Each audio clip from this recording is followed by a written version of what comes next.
carrazo! ¡Qué carrazo! Ecom Millionaires! Ecom Millionaires! You got that? You got it right, bro.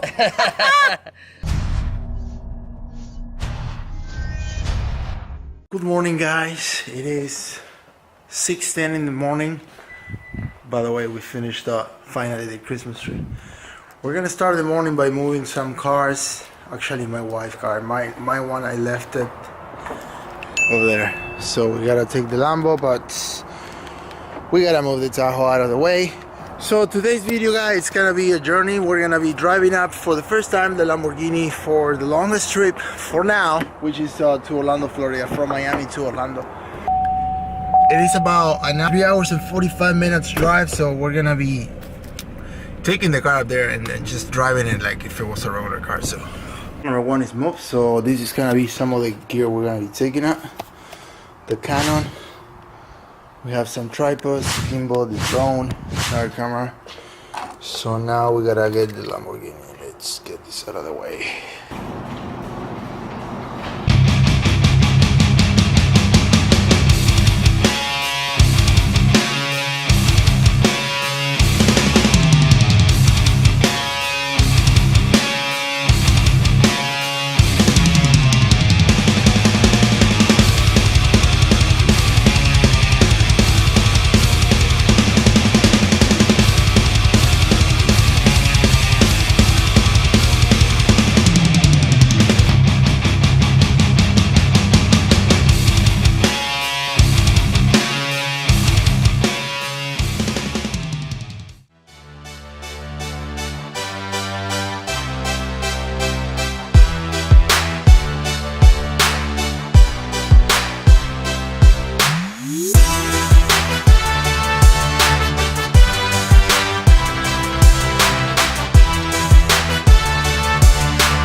¡Wow!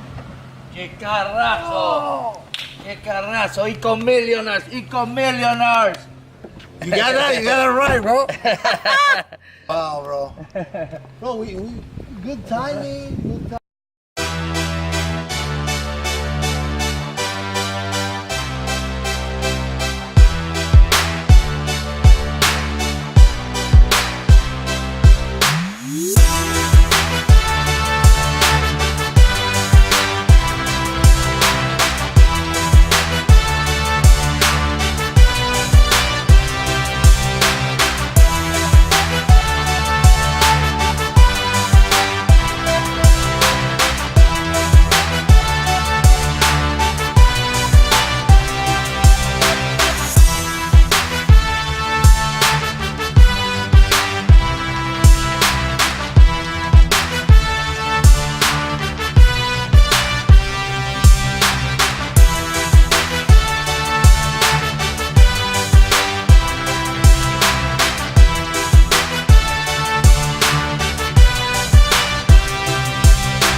Well, first of all, Gabriel, tell a little bit about where you're from. Where you're from, how old are you, and what brought you to the United States? Okay, I'm Gabriel Beltran, for those who don't know me from your audience. I'm 36, I'm from Uruguay originally, which is a small country in South America. For those who don't know what it is, we're only 3 million people. 3 million people in Uruguay. So everybody plays soccer there. Everybody plays soccer except me. I suck playing soccer. And man, dude, my passion in life was music. So I was extremely driven and passionate. Since what age? How old Since were you? 1. I have a picture of 1 year old Playing the snare drum in La Cuna. Wow. In the crib. In the crib, per se. And then, man, my dream was like making it big in a band. I was watching MTV Live, following Green Day, No Doubt, all those type of music, like pop, punk, rock. And so at 22, I got the opportunity to come to Miami to record an album. And who invited you? Yeah, actually I was working with Christian, a friend, and so I started working, just to give you an idea. I was kind of an entrepreneur since a young age. I was 17 when I left my house. I was living in someone else's house. I was 17 with my girlfriend at the time. And so I got a job because my mother-in-law had a really good job and she lost her job. So she couldn't pay the rent. And I was like, you know what, let me start playing and making some money. And what I do is I move in with my girlfriend, right? And I help with the rent. Okay. So I was 17, 18 years old, so I did that. I was like already getting responsibility of like, you gotta provide. You gotta pay. Exactly. So I was literally playing 7 nights a week. In dollars, how much were you making? I was making probably in dollars about $1,000 a month, which it was really good money. In Uruguay? Yeah, I was making more money than a regular $1,000 a month in Uruguay. I was making more money than a regular cop. You were balling. I was living the dream. But you had no life.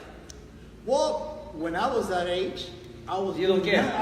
I didn't care, and I was doing nothing during the day. I was just every single night I was going out and playing, from like leaving the house at 8 p.m. and coming back like at 3 a.m. And what was your skill set? Drums. That's it. And I was like laser focused on drumming and studying every single day. It's not easy, right? No, it's not easy. It's not easy. And I was teaching as well, so I've been teaching since I was drums. So you were teaching people I love play. Exactly. You love teaching. I love teaching. I like teaching because a lot of people don't know how to teach, and you can maybe relate to that because sometimes we get a coach or a mentor and he doesn't know how to teach, or we don't click. So it's kind of hard. So to make you the long story short, Christian, for the guy that I was playing, came to Miami to record an album. He said, "Gabe, you want to record drums?" And I was like, hell yeah. At the time, I didn't have a passport. I didn't have a visa. I didn't have the money. So I just visualized it. And the story is funny because I was on my mother, my ex-girlfriend's by the time, and I never read a book in my life. Never read a book. So I went to the shelf of my La Suegra, the mother-in-law. The mother-in-law at the time, and I took a book from the shelf, and it was The Alchemist. The Alchemist. Bro, I sat on the couch and I read the entire book. I started at 3 a.m. and the sun went up, and like by 9 a.m. I finished the book. And I was like, you know what? I'm gonna go and chase my dreams. What's it about dreams? Because it was about chasing a guy chasing your dreams. Chasing your dreams. So that book made me realize, you know what? Fuck it. I don't have nothing to lose. I'm young. We live only once. Me, I want what's coming to me. Or what's coming to you, Tom? The world, Chico. And everything in it. I'm gonna try bro, it's just to go to Miami, but since being from a third world country, you're small-minded. So it's like, man, living to another country is like crazy. So I told them to my parents, I'm gonna go to Miami, I'm gonna record an album, and I'm just gonna go. And they laughed at the beginning. I said, first of all, you don't have money to go to Miami because nobody can, very few people can afford that trip. And you don't have a visa. And by then, it was really complicated because it was after the 9/11. So to acquire a visa to come to the United States was super tough. So I applied for the visa, and there were literally, I was in a line of people that were denied. And I was like, what the hell? I'm just kind of swinging. And when I go, the lady says, so what are you going to United? I'm just going to go vacation. I'm just going to go record an album, and that's it. Come back. And the lady smiled at me, and she said, you're going to love Miami. Wow! So she snapped the picture. I'm like, yeah! And that was amazing. So I came back home. Wow, now I got a passport. I got a visa. I don't have the money yet. So what I did is I sold my drum set, and I borrowed money from a friend who was a student at the time who had moved to Boston because he was trying to make more money, right? So I called him up. This was like, bro, I barely know you, and you are asking me for like $800, and I don't know how the guy just gave me the money. So everything started lining up. everything started lighting up. It's like the universe was putting. Do you all think the it's pieces. because you really created a desire to that Exactly. it was going to happen no matter what? It was literally like Napoleon Hill says, and Bob Roto, it was a burning desire. Burning desire to make it happen. Burning desire to Burning make desire. it happen. Okay. So that was the first step. That was my biggest jump. So when I get into the airplane, I start like fear start coming into me. I'm like, what the heck am I doing by myself? I'm 22. My family's in the airport like this, like they don't believe what's happening today. Holy shit, my son is leaving. And then I get here to my buddy's friends, and dude, at the beginning it was rough. I was literally sleeping in top of pillows like this, but in those pillows, the dog was sleeping. So the pillows were like stink. They had this dog smell. I was waking up like with hairs of dog in my lips, and I was like, okay, whatever. We just gotta swing it, make it through, and record the album, and then we'll see where it takes us. But long story short, I finished the album, and I fall in love with the United States, and I'm seeing successful people all around me. Like I start getting little jobs because I didn't have money, not even to pitch, and help on the house that I was staying at. So I start painting chairs. I went to a hotel that they were doing renovations. I knocked on and I say, yo, do you need any help? The guy says, yeah, I need help. I need to, paint those chairs. So you gotta sand it down and you gotta paint them. I was like, okay. And this guy started taking me to like multi-million-dollar apartments in South Bay. And I was like, damn, bro, this is the type of life that I want to have. You wanted a good life. I wanted a good life. So I started getting hungry for that. And my vehicle was still the music. And that was my dream. So I started playing in bands and this and that. And, we got to a point that I was like, we're going to blow up. We're going to make it. We got a manager. We just finished a record. We boop, boop, boop, boop. But the band ended up. The band. Yeah, it's hard. It's really hard to make it. Hard to make it because it's if it was me by myself and I could sing, I know you would have made it. I would have made it by myself. But the problem is, in a band, you're dealing with 4 or Other 5 people. other people, Yeah. and not everybody's on the same page. Or they don't have the same dream. So I felt exactly not the same burning desire. Yeah. They don't come from my background that I literally. So just to give you a quick story, because Moses was asking me the other day, Gabe, share something with the audience that nobody knows.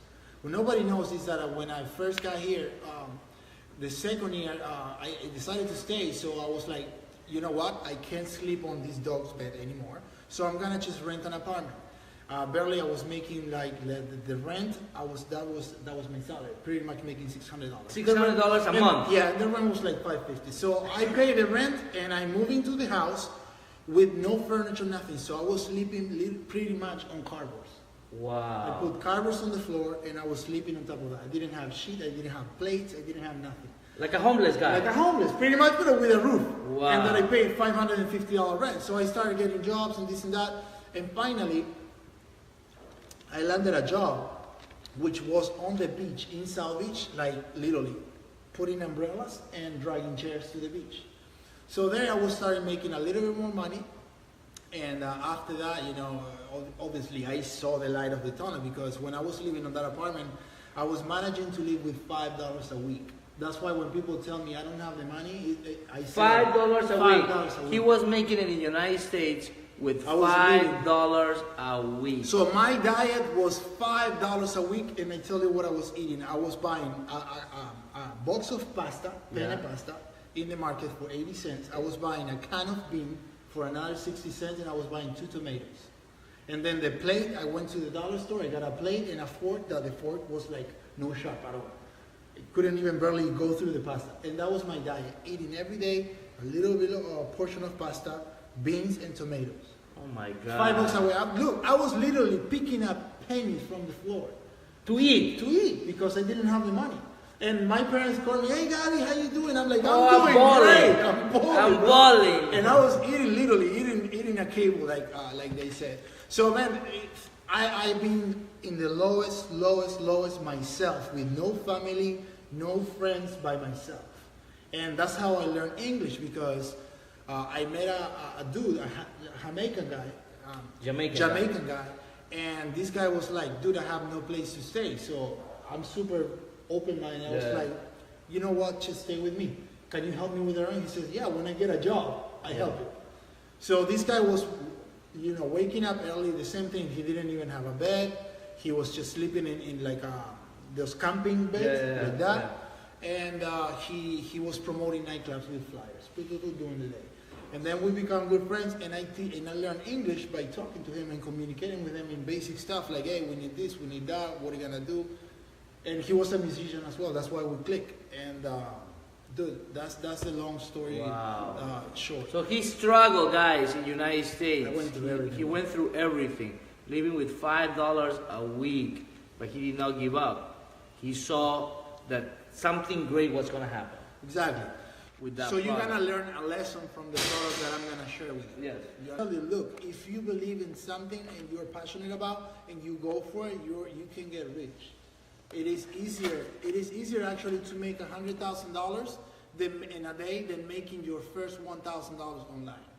That is how crazy it is, and I didn't understand it at the beginning when I saw a guy talking about it's easier to make 20,000 or whatever numbers a day than make your first $1,000.